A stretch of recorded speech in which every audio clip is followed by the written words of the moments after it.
is 'n interessante oomblik wat in baie mense se lewe gebeur. Welkom by die Sepcast, die tuiste van die nommer 1 netwerk vir jou lewe. Dis waar ons stories nie hoor, dieper kyk en saam ontdek hoe Jesus vandag werk. Dit is die oomblik wanneer 'n idee wat jy nog altyd geglo het skielik nie meer werk nie. Sielkundiges noem dit 'n paradigma breuk of 'n paradigma skuif. Daardie moment wanneer jou bestaande raamwerk nie meer die werklikheid kan verklaar nie. Dit gebeur in wetenskap, in geskiedenis en ook in geloof.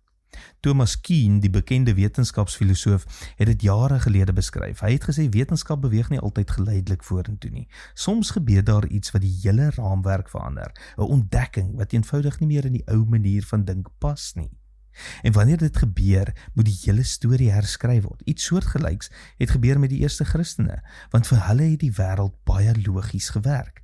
Die Messias sou kom, hy sou sterk wees, hy sou God se volk bevry, hy sou oorwin.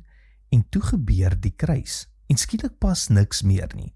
'n Gekruisigde Messias was nie net 'n teleurstelling nie, dit was 'n teologiese probleem.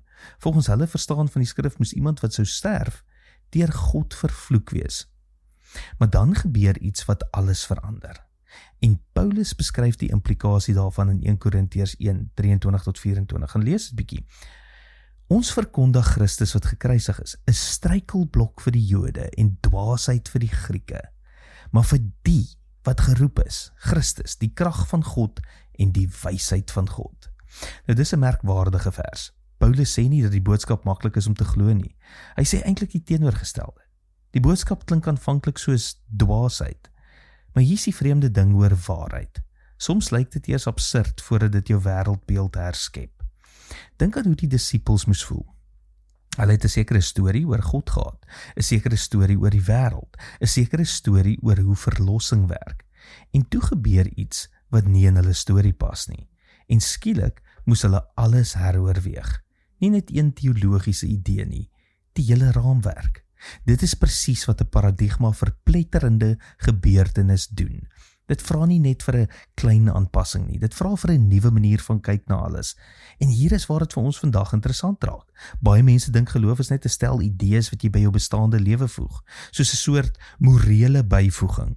Maar die Bybelstorie werk anders. Dit is nie net 'n nuwe idee nie, dit is 'n nuwe storie oor die wêreld self. En wanneer mense daardie storie begin glo, gebeur iets merkwaardig. Hulle begin anders leef, hulle begin anders dink oor sukses, anders oor mag, anders oor wat werklik belangrik is. Dit is presies waarom die vroeë kerk so vinnig gegroei het. Hulle het nie net nuwe idees gehad nie, hulle het 'n nuwe manier gehad om die wêreld te verstaan.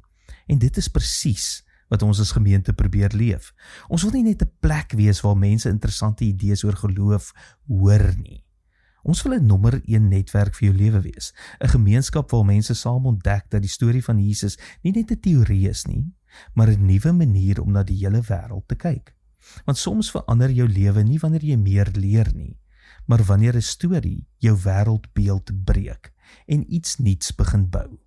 Ons almal het aannames oor hoe die lewe werk, oor sukses, oor geluk, oor wat belangrik is, maar soms wil God juis daardie aannames uitdaag.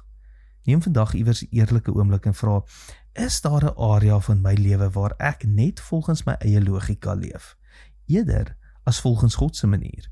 Ware groei begin wanneer ons bereid is om te sê, miskien moet ek anders begin kyk. Tot môre, mooi loop.